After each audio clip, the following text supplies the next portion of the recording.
Imagine yourself reading a magazine, if you will. You turn the pages carelessly, paying no attention to the colorful ads that are carefully placed among the lengthy articles that are the reason you purchased that magazine in the first place. However, those ads, have you ever once stopped and thought, what are those ads saying? What do they imply about having someone of a certain gender, race, or age do something specific? Sometimes the meaning is deeper than the ink.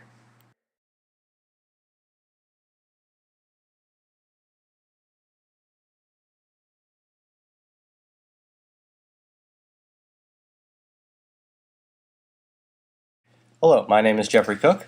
And I'm Brittany Burke. Our project is to explore ads from the 1960s onward to modern day. We wanted to see what changes had been made to the kind of advertisements and how these ads had progressed over time. Specifically, we wanted to see what kind of representation some groups of people have had in these ads. This representation can be seen with how many times these groups appear in advertisements, but also what kinds of products these groups are used to advertise. For a long time, these ads projected common ideas about certain groups in society, these ideas bordering on the lines of prejudice. However, these ideas have evolved with social norms. When we were looking at groups that have been represented in magazine advertisements, we concentrated on 3 groups in particular. We will first explore how African Americans have been represented, comparing then and now magazine ads in order to show of any change in the last 50 years. We will then look at the changes in women and how they have appeared in the ads that populate magazines. We will finally look over how the elderly have been shown in advertisements.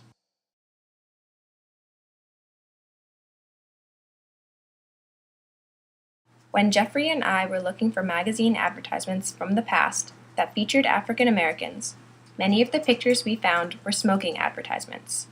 One of the pictures shown here is an ad for Kent cigarettes. Kent was an advertiser that specifically targeted blacks in advertising. Therefore, they used blacks to advertise the product. Many other advertisers avoided using African Americans because they were not the target audience for the product. The other 2 advertisements, pictured here, are 2 examples of other advertisers that used African Americans in their ads. African Americans were featured in many fewer advertisements than whites. Portrayals of African Americans in magazine advertisements have been very skewed in the past.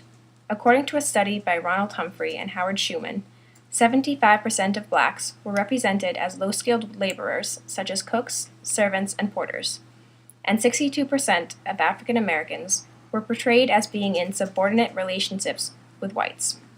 Blacks were never presented in dominant roles in the 1950s and early 1960s.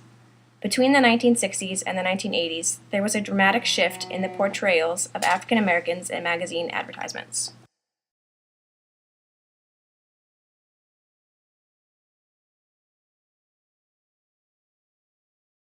As you have hopefully noticed, there are many more advertisements featuring African Americans nowadays than in the past. These advertisements also display African Americans in a different light. By 1980, only 14% of African Americans in magazine advertisements were portrayed as low-skilled laborers. African Americans were also presented in equal roles with whites in 89% of advertisements. By the 1980s, African Americans were on a more equal level with whites, but there were and are still differences between African Americans and whites in magazine advertising today. For example, there is still a relative lack of African Americans in ads showing wealthy people at leisure. Shown in this slide are some examples of African Americans in more recent magazine advertisements.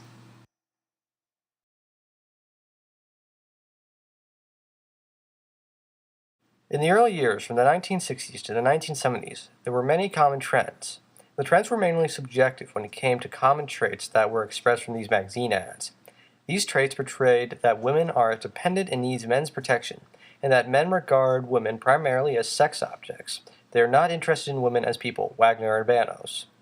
These traits are demonstrated through ads presented, such as the one on the right where the ad implies that a woman belongs on the same level as a man's foot, or the ad where the woman has smoke blown on her face, and somehow she is now under the control of the man, implying this sort of mind control that men have over women. The final ad demonstrates how women are more considered furniture rather than equals or even human beings.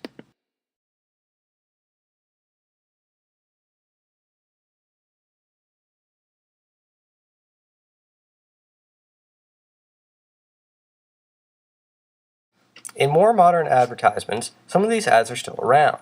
However, these ads shown here are less and less as time goes on. Women have had more advertisements where they are shown having jobs or participating in sports. However, there are still issues with stereotyping. In ads, it is not as often that it is shown that women are 1. Interacting with other female coworkers in working situations, 2. Operating independently of men in buying big-ticket items such as cars and major appliances, and 3. Participating in activities involving institutions such as banks, mass media, and industrial firms, Wagner and Banos.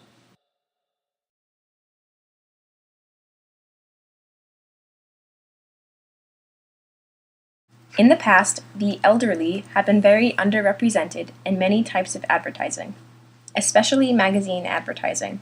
In a study of the elderly in magazine advertisements, Anthony, Michael, and Virginia Ersick found that between 1950 and 1980, only 469 out of 5,195 magazine articles contained one or more elderly persons.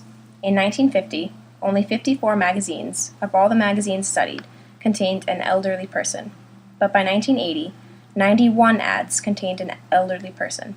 The elderly were not used for many advertising purposes, but they were most often used in alcohol, car, truck, and bank magazine advertisements.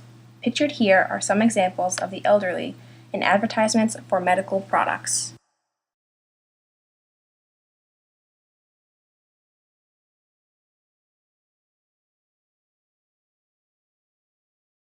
On this slide, there are some more current advertisements containing the elderly. One is an ad for the Dove products, and the other is an advertisement for Depends.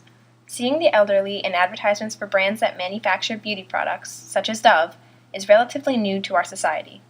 Some companies, such as Dove, are helping to end the underrepresentation of the elderly in advertising by using real people in ads instead of young models. In advertising today, there are more representations of the elderly in magazine advertisements, but the elderly are still underrepresented in ads.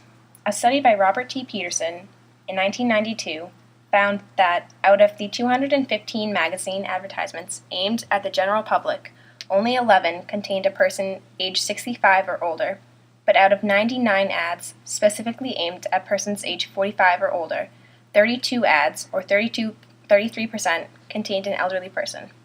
Peterson also found that the elderly are more likely to be portrayed in a negative light than their younger counterparts, but not by a significant amount. The elderly may be pictured in magazine advertisements more now than in past years, but there is still underrepresentation.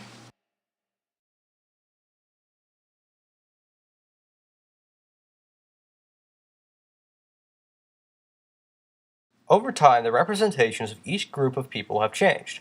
All 3 groups of people, African Americans, women, and the elderly, were all underrepresented in magazine advertisements in the past.